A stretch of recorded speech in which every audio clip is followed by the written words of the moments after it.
मुंबई महानगरपालिकेच्या निवडणुका साधारणतः फेब्रुवारी 2017मध्ये आहेत आणि या निवडणुकीची तयारी करण्याच्या दृष्टिकोनातून या परिवर्तन रॅली संपूर्ण मुंबई शहरामध्ये राष्ट्रवादी काँग्रेस पार्टीच्या माध्यमातून घेण्यात येत आहेत। चेंबूर परिसरामध्ये राष्ट्रवादीतर्फे घेण्यात येणारी ही जी रॅली आहे, या परिवर्तन रॅलीच्या पाठी बराचसा मोठा एक इतिहास पण आहे। या चेंबूरमध्ये ज्या सोयीसुविधा घडायला पाहिजे होत्या त्या घडलेल्या नाहीत। उदाहरणार्थ मी सांगेल की विकास नियोजन आराखड्यामध्ये चेंबूर परिसरात, यमवाड परिसरात उद्यानासाठी, मार्केटसाठी, हॉस्पिटल्ससाठी, मैदानासाठी अशी जी लोकोपयोगी कामासाठी जी आरक्षणं होती, ते कोणत्याही प्रकारचं आरक्षण ह्या सेना BJPच्या कार्यकालामध्ये आत्तापर्यंत घडलेलं नाही।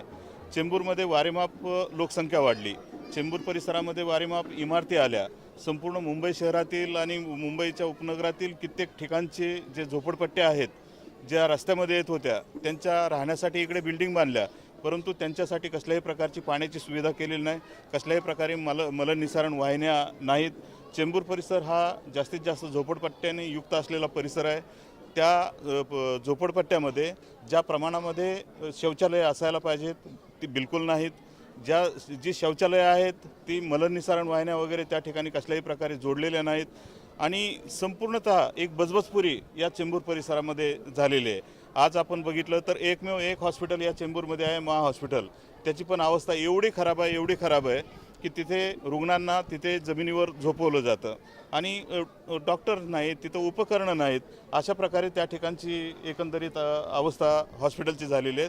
म्हणून जर चेंबूर परिसर आपण बघाल तर या ठिकाणी खाजगी जे नर्सिंग होम आहेत त्यांचा अत्यंत सुळसुळाट झालेला आहे आणि केवळ आणि केवळ महानगरपालिकेच्या हलगर्जीपणामुळे हा संपूर्ण चेंबूरच्या नागरिकांना त्रास सहन करावा लागतोय आणि त्याविरुद्ध राष्ट्रवादीने खंबीर अशी पावलं उचललेली आहेत। या परिसरामध्ये जे विभाग आहेत आमच्याकडे, त्या विभागामध्ये अत्यंत कार्यक्षम जे आमचे कार्यकर्ते आहेत त्यांना आम्ही उमेदवारी या परिसरातून देणार आणि निश्चित मानानं चेंबूरची जनता अत्यंत सुज्ञ जनता आहे आणि चेंबूरच्या जनतेला हे परिवर्तन घडवून आणायचं आहे। त्या दृष्टिकोनातून जनता परिवर्तन निश्चित मानानं घडवून आणेल।